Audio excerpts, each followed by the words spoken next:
Hello students, मैं जुनेद बाबू maths मंजिल पर आपका मोस्ट वेलकम करता हूँ। ट्रिग्नोमेट्री चैप्टर हमारा स्टार्टिंग में था, रनिंग में था। और सबसे पहले आज एक्सरसाइज 8.1 के 3 क्वेश्चन तो हम लास्ट वीडियोस में कर चुके हैं, तो आप वहाँ से देख लीजिए पहली वीडियो और दूसरी वीडियो। और वीडियो अगर आपको अच्छी लग रही है, सीरीज़ बढ़िया लग रही है, तो चैनल को भाई सब्सक्राइब जरूर करो सब लोग, और बेल आइकन को प्रेस करो और वीडियो को लाइक कर सकते हैं। तो एक्सरसाइज 8.1 का आज 4th नंबर क्वेश्चन है।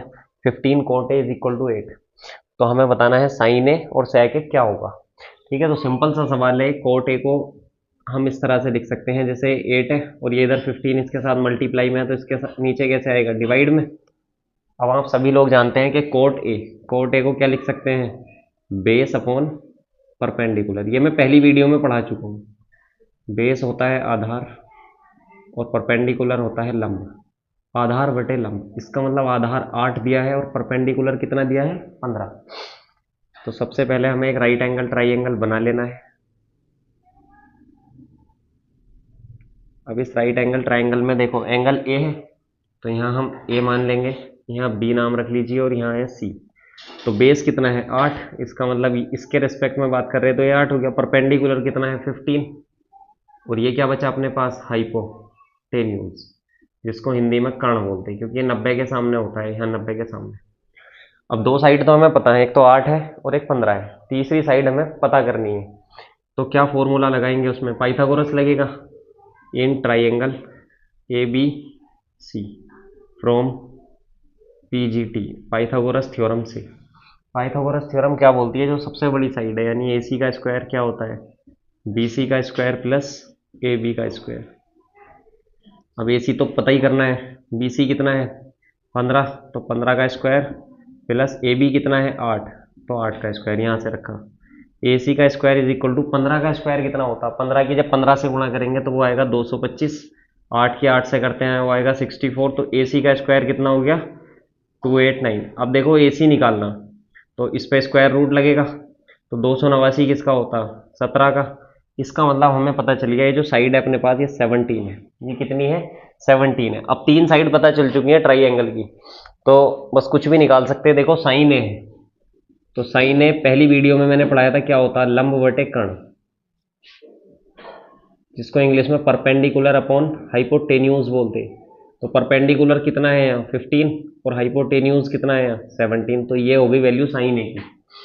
अब हमें लास्ट निकालना सेक ए। सेक ए किसका उल्टा होता, कोस का। कोस क्या होता, बेस अपॉन हाइपोटेन्यूज। तो ये क्या हो जाएगा, हाइपोटेन्यूज अपॉन बेस, यानी कर्ण बटे आधार, कर्ण बटे आधार। अब देखो कर्ण कितना है इसके, 17, और आधार कितना है इसका 8। तो बस ये दूसरे पार्ट का आंसर हो चुका है फाइनल। देखो 5th क्वेश्चन कह रहा है sec theta is equal to 13/12। तो फाइंड अदर ट्रिग्नोमेट्रिक रेशियोज। मतलब मैंने बताया था 6 त्रिकोणमितीय अनुपात होते हैं। टोटल जो ट्रिग्नोमेट्रिक रेशियोज होते हैं वो 6 होते हैं। एक इसने दे रखा है सेक थीटा, तो 5 आपसे पूछ रहा है। तो सेक थीटा क्या दिया है, 13/12। और सेक थीटा क्या होता है, हाइपोटेन्यूज अपॉन बेस, यही तो होता है, हाइपोटेन्यूज अपॉन बेस। तो सबसे पहले हमें एक राइट एंगल ट्राई एंगल बनाना होगा। अब देखो इसका नाम यहाँ थीटा दे रखा है, कितना एंगल है, तो आप इसको थीटा एज्यूम कर सकते हैं। बाकी इसका नाम रखना है ए बी सी या पी क्यू आर, जो आपका इच्छा हो उसे रख सकते हैं। अब देखो sec theta is equal to 13/12 दिया है, इसका मतलब हाइपोटेन्यूज कितना है 13 और बेस कितना है 12। तो हाइपोटेन्यूज मैंने बताया था 90 के सामने सबसे बड़ी साइड ही हाइपोटेन्यूज होती है। तो ये 13 दी है, तो ये 13 हो गया। और बेस तो ये हो गया, क्योंकि हम यहाँ देख रहे हैं ना, थीटा ये है अपने पास, तो ये वाली साइड अपने को पता नहीं है। तो दो साइड पता है और तीसरी साइड हमें निकालनी है। तो सबसे पहले क्या करेंगे कि तीसरी साइड निकालने के लिए पाइथागोरस थ्योरम का यूज किया जाता है।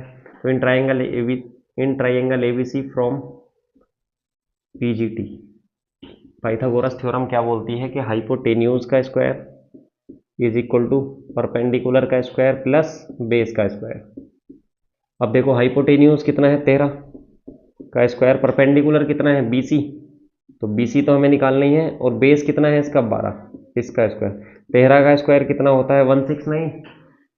ये हो गया बीसी का स्क्वायर प्लस 12 का स्क्वायर कितना होता है 144। अब देखो ये इधर प्लस में, जब इधर लेके आएंगे तो कैसे आएगा, माइनस में, ठीक है। उधर बचा BC का स्क्वायर, अब ये कितना बचा 25, और उधर कितना है BC का होल स्क्वायर। तो हमें BC का होल स्क्वायर थोड़ी चाहिए, हमें तो BC चाहिए। तो BC 25 पे क्या लगा देंगे, स्क्वायर रूट, क्योंकि इधर क्या लग जाएगा, स्क्वायर। अब देखो 25 किसका होता, 5 का। तो इसका मतलब BC अपने पास कितना आ गया है, 5 आ चुका है BC। अब जब तीनों साइड पता चल गई तो आप कुछ भी फाइंड कर सकते हैं। तो सबसे पहले साइन थीटा, साइन थीटा क्या होता है, परपेंडिकुलर अपॉन हाइपोटेन्यूज। परपेंडिकुलर कितना है, इसका 5 है, और हाइपोटेन्यूज कितना है, 13 है। अगला है कोस थीटा। कोस थीटा क्या होता है, बेस अपॉन हाइपो। तो बेस कितना है इसमें, 12 है, और हाइपोटेन्यूज कितना है, 13 है। अगला है टेन थीटा। टेन थीटा क्या होता है, परपेंडिकुलर अपॉन बेस। देखो परपेंडिकुलर कितना है इसका 5, और बेस कितना है इसमें 12, यानी कि परपेंडिकुलर बोलते हैं लंब को, और बेस को बोलते हैं आधार।